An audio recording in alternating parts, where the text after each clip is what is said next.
Hello and welcome. My name is Tristan Thomas with Mend Sourcing, and in today's video, we're going to talk to you about the importance of submitting a PAR or a modification on a DLA contract. Now, there will be contracts that you do have, and there will be problems on that contract. So the question is, what do you do with that problem, and how do you make that fix happen? So in today's video, we're going to talk about the best ways in which to submit a PAR and do so in a way where you're going to get the PAR approved. Now, my name again is Tristan Thomas with Mend Sourcing, and if you haven't already, please do subscribe to this channel, as what we do is provide you these videos at least once a month to give you more information on being better at government contracting, but also, if it's your first time, to help you win your first award. So let's dive right in.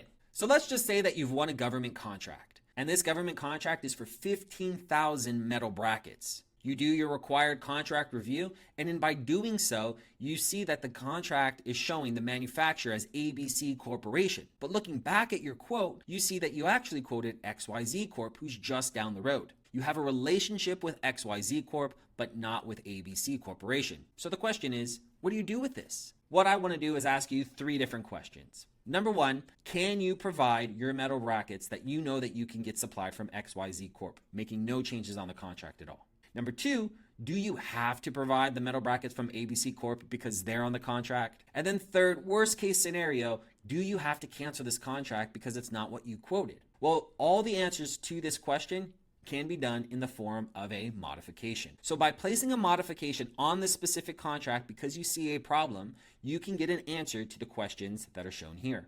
So let's go over exactly what a post-award request or a PAR is. Now let's talk about why you need to submit a PAR if you see a problem. The main reason why you're going to submit a PAR inside of the DIBBS system is because there's an error or a change that needs to be made on the contract. These come in many different forms, and we'll go through what the lists are, but a lot of the times it comes down to delivery days, or maybe it's the manufacturer cage code is different, or maybe you need an FAT or a PLT waiver. Maybe it's invoicing problems. Maybe you sent over 1,000 and they're only paying you out for 950, right? So there's that extra 50 that's sitting there. There are a lot of problems that could potentially happen with this contract where a PAR needs to be submitted. Reason number two is you just need clarification. So maybe it's not really an error or a change that needs to be made on a contract. Maybe it's just a clarification that you need to have. Maybe there's a conflicting clause that you notice that's on that government contract, or maybe there's room for multiple interpretations. Maybe the packaging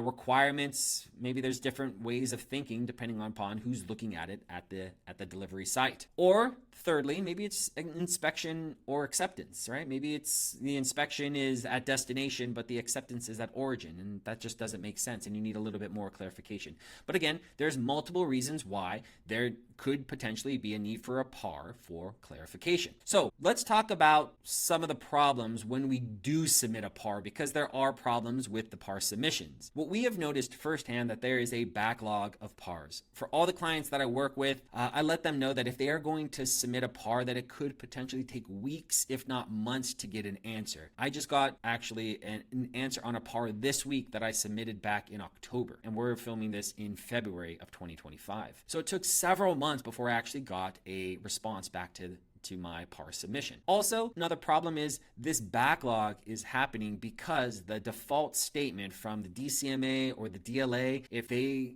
don't have the answer, is, well, just submit a PAR and reach out to the contracting officer. So that's always the default statement. So there's a lot more PARs that are being submitted because no one wants to take ownership of giving an answer that could potentially be incorrect. First off, these answers should never be incorrect. And what should be happening is they should give you the right answers, but that's a problem for another day. So also, submissions completed do happen, but you may not necessarily receive a formal notification like an email. So it's very important that you take ownership and have a process to follow up with any PARs that you submit inside of the system. Now let's talk a little bit about navigating to that PAR section. So what I'm gonna do is I'm gonna show you a few different slides, and then from there I'm gonna actually walk you through going into the actual DIBBS system. Now, once you log into the DIBBS system, what you wanna do is you want to go to the home screen, and you wanna go to this section right here that says Post Award Request, and you wanna click on that link right there. From there, it's gonna bring up this screen, and it's gonna ask you, is this a new PAR, or is this that you're just checking the status of the PAR? Like I mentioned, take ownership of any PARs that you submit and check this weekly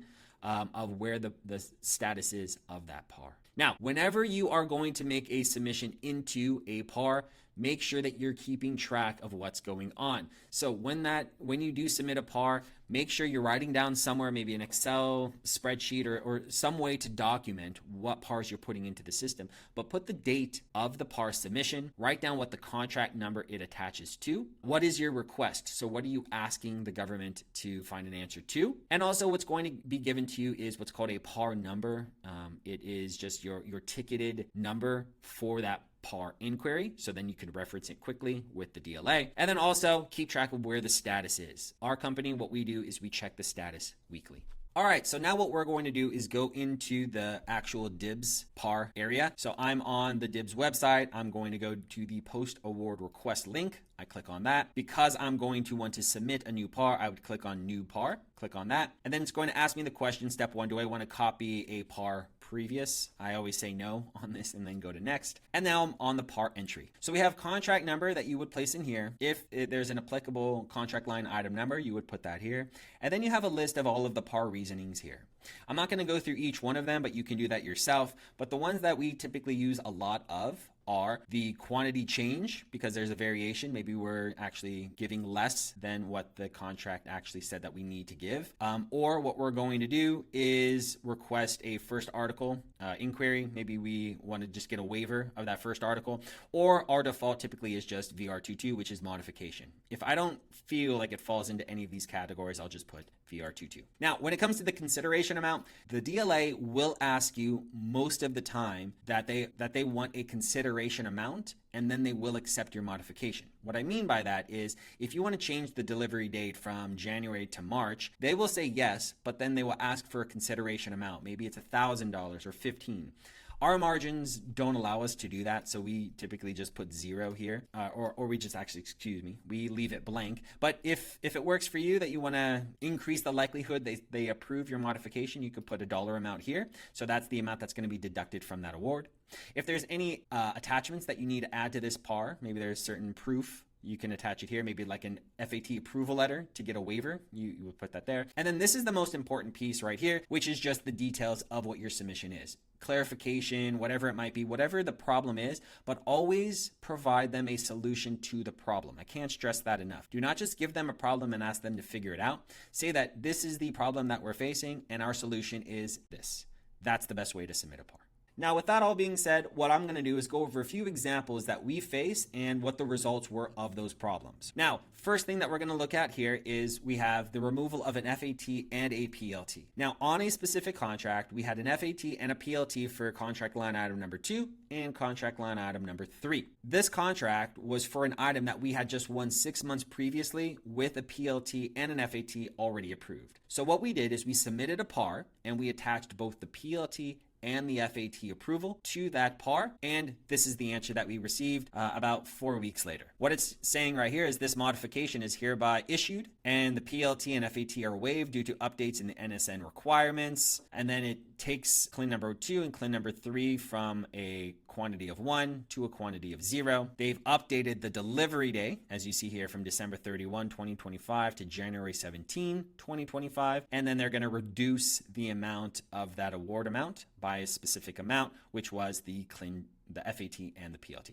Since they're not needing it, they're not going to pay for it. This was a a PAR approval that we received, but it led into another problem that we faced. They changed the delivery date from the end of December 2025 to the beginning of 2025. And this delivery date that they're giving us was already past due, and that was another problem. So even though we got that PAR approval, we now have to add in another PAR requesting that they change back the delivery date from January 17th back to 12/31/2025. Next example that we have here is who inspects the item. This was a contract that we won just earlier this year where we had us as the contractor, Men Sourcing Solutions here, and we had it administered by the DCMA. Now, you can watch my other videos talking about the DCMA, but the DCMA is when the inspection happens at your location or the origin location. So we noticed this and we're assuming that that was going to be inspection and acceptance at origin. But going further down the contract, we see that the inspection point and acceptance point was destination. Because of this, we needed clarification on, do they want the DCMA to inspect it, or did they want to have the DLA be the administrator of this contract? keeping the inspection and acceptance point to destination. What we did is, because we did not want them to inspect it at our location, we said that this is the problem. The admin is DCMA. We would like to change it to DLA, keeping inspection and acceptance at destination. And they did just that. This is what the answer was. It's the DLA who is going to be the administrator of this contract. So they're changing it from DCMA to DLA. Nothing else on the contract changed. Third example, and the final example, is a delivery date change. Let's just say theoretically that the expected delivery will be later than the contract requirements. Maybe the manufacturer is taking a little bit longer than what you had initially thought it was going to be. It is good and very important that you submit a PAR. So submit that PAR. Now, when you do submit a PAR and it is a delivery date change, they will request compensation. So in this case, I think they asked for $2,500 to change the delivery date to backdate it further. It wasn't going to work for us. So what we did is we actually responded back to that contracting officer and said, hey, we want to request that we have a later delivery date of this item. And in return, we're going to deliver another contract sooner than you need it by. So you don't necessarily just have to give compensation monetarily. It could actually be done via expediting a specific item, so they actually get an item earlier than what they had expected. That PAR was actually accepted because of that, and the contract was modified. So as you see right here, it says by authority of contractor's email dated 2/5/2025, the contractor expedited 3,500 of production units against contract number CLIN 001. This was delivered on 1/31/2025. Expedite is to be used in lieu of monetary consideration to receive a delivery extension against CLIN 1. So they now changed the old delivery date from 12/24/2024 to April 10, 2025.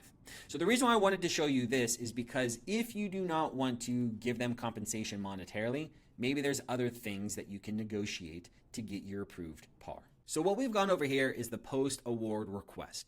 And I just want to go over a few things that I want you to remember. Number one is when you find an error or a change that needs to be made on the contract, you must request a PAR. Don't just assume that they're going to figure out on the back end. Always take initiative. Any PAR that you do place into the system, make sure that you document that and you follow up. Also, remember, not all PARs will be accepted, and you can negotiate your situation. Doesn't necessarily just have to be consideration for money. And also, PARs can take weeks, if not months. So if you are thinking about submitting a PAR and you're wanting to delay it, do not. Always submit it as soon as you can.